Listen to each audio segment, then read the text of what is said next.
नमस्कार, मैं नीश कुमार स्वागत करता हूं आपके अपने यूट्यूब चैनल स्टडी पॉइंट 11 में। तो एसएससी जीडी परीक्षा 2025 के लिए इम्पोर्टेंट यह वीडियो है 46 नंबर। इससे पहले हम लोग 45 तक कर चुके हैं, यानी कुल मिलाकर आपके 45 क्लास हम लोग देख चुके हैं, 45 पेपर कर चुके हैं एसएससी जीडी का, और यह 46 नंबर। इस वीडियो में देखेंगे 31 जनवरी 2023 के सेकंड शिफ्ट के कुल 20 प्रश्न जीके सेक्शन का। तो वीडियो काफ़ी महत्वपूर्ण है। वीडियो को आप लोग शेयर करते रहें अपने दोस्तों के बीच, जितना हो सके उतना शेयर करें मेरे भाई, क्योंकि आप लोग हो तो हम हैं, ठीक है। आप लोग पढ़ते हो तो हम पढ़ा देते हैं, और हमको पढ़ाना क्या है इसमें भाई, हमारा काम है कि आपके पेपर में क्या पूछा जा रहा है वो बताना। तो मेरा काम है आप लोग को बताना, रास्ता दिखाना कि देखो भाई ऐसा ऐसा प्रश्न आपके पेपर में पूछा जाता है और पूछा जाएगा मेरे भाई, ठीक है। इस बात को भी ध्यान में रखेंगे। तो 31 जनवरी 2023 का सेकंड शिफ्ट का चलो शुरुआत करते हैं भाई, और वीडियो को आप लोग शेयर करेंगे। वीडियो अच्छा लगता है तो लाइक जरूर करें, और प्यारा सा कमेंट में जय हिंद तो जरूर लिखें मेरे भाई, ठीक है। जय हिंद कमेंट बॉक्स में दिखना चाहिए हमको, और एक प्यारा तिरंगा हमारा नजर आना चाहिए। इस बात को भी आप लोग नोटिस करेंगे, ठीक है ना। चलिए देखते हैं पहला प्रश्न क्या पूछा गया। पहला प्रश्न है, बेरोजगारी के लिए औद्योगिक विकास एक पूर्व शर्त है। देखो मेरे भाई, बेरोजगारी के उन्मूलन के लिए औद्योगिक विकास एक पूर्व शर्त है, इस बात को ध्यान में रखो। तो बेरोजगारी का अगर उन्मूलन करना है तो औद्योगिक विकास करना पड़ेगा। तो राइट आंसर ऑप्शन नंबर 3 उन्मूलन हो जाएगा इस प्रश्न का। नेक्स्ट है, भारतीय संविधान का भाग 4 का ए किससे संबंधित है। 4 का ए जो भाग है यह किससे संबंधित है। तो बिल्कुल आसान सा सवाल है, और आसान उत्तर मूल कर्तव्यों से। याद रखेंगे मेरे भाई, भाग 4 के ए में क्या बताया गया, तो मूल कर्तव्यों के बारे में बताया गया। कमेंट बॉक्स में थोड़ा बता दो कि मूल कर्तव्यों का उल्लेख किस अनुच्छेद में किया गया, कमेंट बॉक्स में बताओ, ठीक है ना। चलो अगला प्रश्न देखते हैं। जब रॉबर्ट हुक एक साधारण आवर्धक उपकरण के नीचे कॉर्क के टुकड़े को देखा तो उन्होंने कौन सा शब्द गढ़ा था। बिल्कुल आसान, कोशिका, चलो भागो यहाँ से, बिल्कुल आसान क्वेश्चन है। समुद्रगुप्त ने दक्षिणापथ के कितने शासकों को पराजित किया। वेरी वेरी इंपॉर्टेंट प्रश्न। आज भी अगर यह पेपर में पूछा जाए तो 100% में से मेरे भाई महज 25% बच्चे ही इसका उत्तर कर पाएंगे।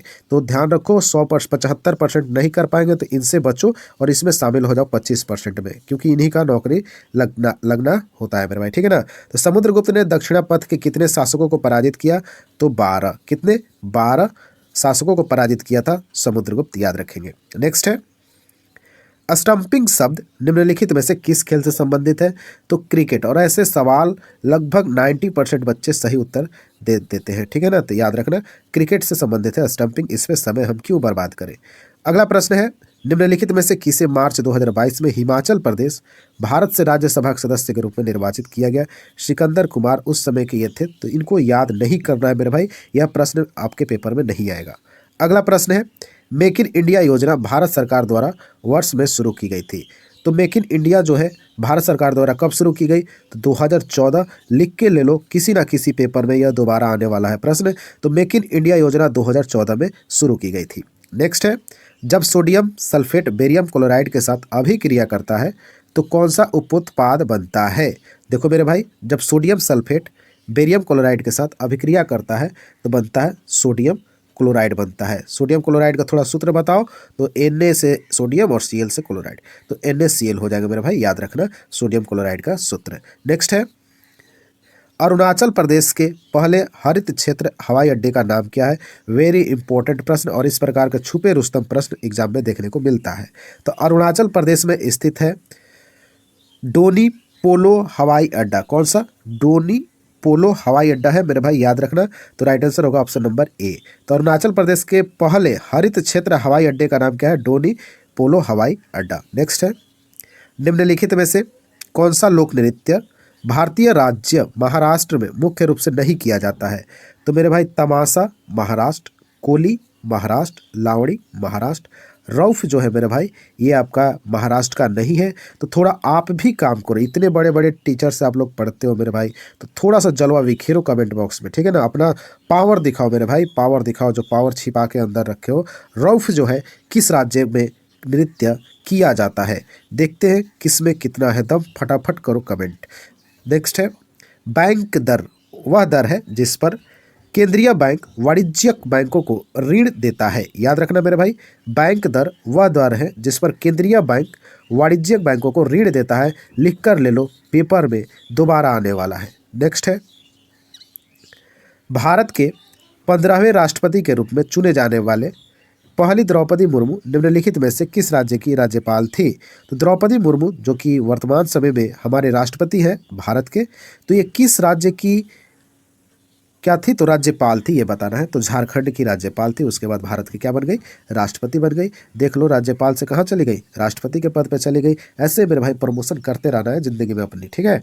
तो आइए देखते हैं अगले प्रश्न को। यद्यपि निजी क्षेत्रक में आने वाले उद्योगों का भी एक वर्ग था, लेकिन इस क्षेत्रक को लाइसेंस पद्धति के माध्यम से राज्य के नियंत्रण में रखा गया था, ठीक है ना। सरकार से लाइसेंस प्राप्त किए बिना किसी भी नए उद्योग की अनुमति नहीं दी जाती थी। भाई लाइसेंस नहीं रहेगा तो सरकार अनुमति नहीं देगी कि आप व्यापार कर लो। उपरोक्त पंक्तियां निम्नलिखित में से किसके बारे में है? तो IPR 1956 याद रखो, IPR 1956 में ये बताया गया है, ठीक है ना। चलो देखते हैं अगले प्रश्न को। शरद पूर्णिमा को भारत के कुछ हिस्सों में देवी से जोड़ा जाता है। तो शरद पूर्णिमा जो कि भारत के कुछ हिस्सों में, कुछ राज्यों में लक्ष्मी देवी से जोड़ा जाता है मेरे भाई। तो राइट आंसर क्या हो जाएगा? लक्ष्मी। हालांकि ऑप्शन देखकर भी आप सही उत्तर कर पाते, लक्ष्मी ही होगा, ठीक है। आइए देखते हैं अगले प्रश्न को। खाली स्थान है और यहाँ भी खाली स्थान है। ने काउंसिल राजनीति को वापस लेने के लिए कांग्रेस के तहत स्वराज पार्टी का गठन किया था। यानी किन किन मिलकर, किस किस कर स्वराज पार्टी का गठन किया था? बिल्कुल आसान प्रश्न है। चित्तरंजन दास और मोतीलाल नेहरू। चित्तरंजन दास और मोतीलाल नेहरू ने काउंसिल राजनीति को वापस लेने के लिए कांग्रेस के तहत स्वराज पार्टी का गठन किया था, याद रखेंगे।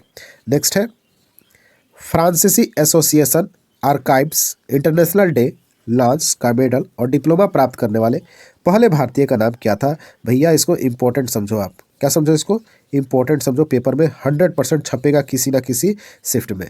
तो क्या पूछा गया? इसका सही उत्तर मृणालिनी साराभाई हो जाएगा, जो कि फ्रांसीसी association archives international de la dance का मेडल और डिप्लोमा प्राप्त करने वाली पहले भारतीय हैं मृणालिनी साराभाई, इसलिए वेरी वेरी इंपॉर्टेंट है।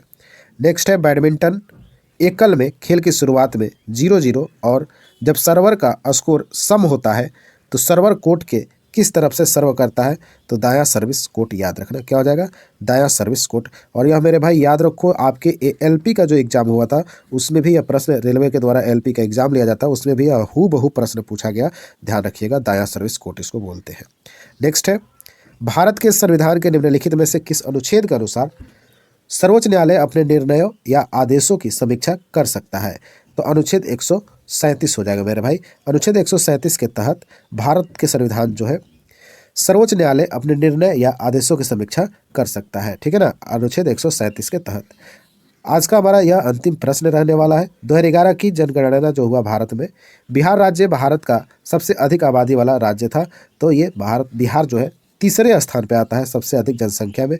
पहले पर है उत्तर प्रदेश, तो दूसरे पे कौन है? अब बताओ सेकंड सबसे अधिक आबादी वाला राज्य कौन है भारत का? बता दोगे कमेंट बॉक्स में कि हम बताएं? नहीं, तुम बताओ कमेंट बॉक्स में। ये भी बताओ कि दूसरे सबसे अधिक आबादी वाला राज्य कौन है भारत का? कमेंट बॉक्स में बताओ। और बिहार से याद रखना, घनत्व तो पूछे, जनसंख्या घनत्व, तो ये पहले स्थान पे आ जाएगा, ठीक है ना, याद रखना ये भी। तो बताओ दूसरा सबसे अधिक आबादी वाला राज्य कौन है? हम इंतजार करते हैं आपके प्यारा सा कमेंट का। तब मिलते हैं हम नेक्स्ट वीडियो में, तब तक के लिए जय हिंद।